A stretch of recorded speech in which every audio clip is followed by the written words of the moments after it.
Hello everybody, my name is Emily Eastridge and today I'm going to be conducting a persuasive speech. The goal for this speech is to get you to play video games because believe it or not, they actually have a more positive impact on your brain than they do a negative impact. Believe it or not, over 164 million adults in the world play video games each year as of 2019. 3/4 of all Americans have at least one family member in their household that plays video games each day. Statistically, video games are the biggest entertainment platform in the world as of this year. Most people believe that video games rot your brain. Well, fortunately, these people are wrong. Video games positively affect your cerebellum, different coordinations like your hand-eye and your brain coordination, and are even known to make you smarter and happier. Video games also do not make you violent, as a lot of people come to think they do. I have been playing video games since I can remember. I was at least 6 or 7, and that's why I'm so passionate about this topic, because video games have made a better impact in my life than they have made a more negative impact in my life, and that's why I'm so passionate about this topic. Studies have shown that video games, even if played occasionally, have found to help your cerebral function, like increasing your dopamine levels in your brain, as well as your hand-eye coordination, and even getting our obese teenagers to start exercising more. Which brings me to what I will be talking about. Today I will be going over the effects that they do in your cerebellum, that they do not make you violent, even though a lot of people think they do, and extra gaming, which is the fact that teenagers are starting to exercise more with games than they are without games. There are many different genres of video games. There's anywhere between action and horror and psychological thrillers actually, and adventure games and all of those types. Well, my favorite 2 games currently are these 2. This one is Red Dead Redemption 2, which is a action western game. And this one is The Last of Us Part 2, which is a horror game. And this one, I don't really like horror, but this one has such a good story that I love this game, and I will play it for hours. Video games have been debated for a very long time, ever since 1976. Most of these people who debate these video games think that they affect your psychological and your public health, even though they don't really, which brings me to my next point: violence. A. Bandura, who is a Google scholar of Pretense Hall, has a theory that violent video games do not actually make children violent. However, if you play video games for hours and hours and you're just stuck on that level and you can't get past it, this eventually will happen to you. Do not be this person.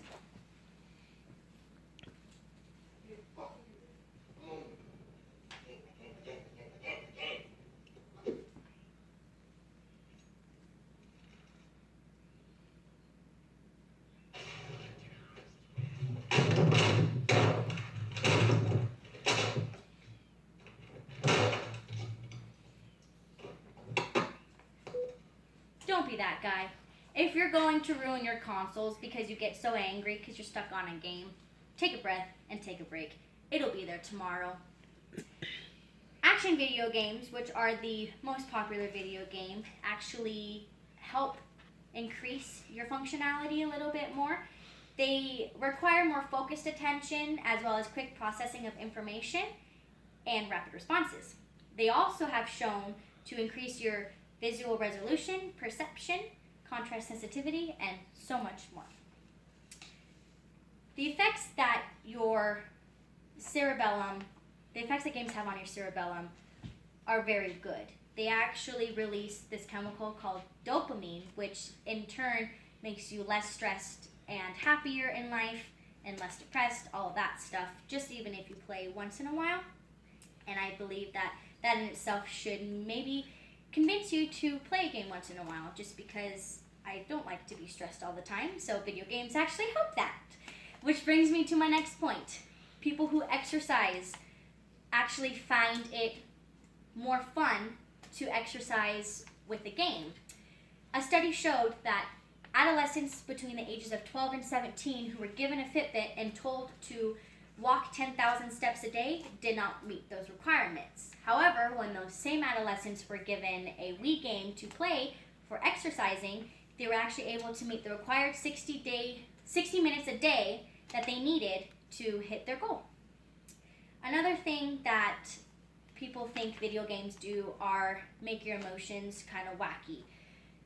Video games that are played on your phone and on a tablet and on a game console that you can access social media on have actually shown to increase depression, sadness, and risk of suicide. But I don't think this should deter anybody from playing video games just because not everybody does experience those types of things. Which brings me to my next thing. Ronald Reagan once said in 1973, "I recently learned something quite interesting about video games. Many young people have developed incredible hand-eye and brain coordination in playing these games. The Air Force believes these kids will be our outstanding pilots should they fly our jets one day." If Ronald Reagan, who a lot of people see as a very loved and successful president in our lifetime, if he said this, I think that should just make people want to try to play video games, because if they can help our military in the future, I think people should maybe, if they're interested in the military, maybe they should try playing video games once in a while, because it could help you fly jets one day in the military. And with all this added up together, the fact that video games have a positive effect on your cerebellum, like your dopamine levels, and that they help you exercise a little bit more, as well as they don't actually make you violent, even though people think they do. I think you should just sit down once in a while and maybe play a video game or two with your friends or your family, or even by yourself if that's how you like to do it. Because who knows, maybe one day you'll actually just enjoy it.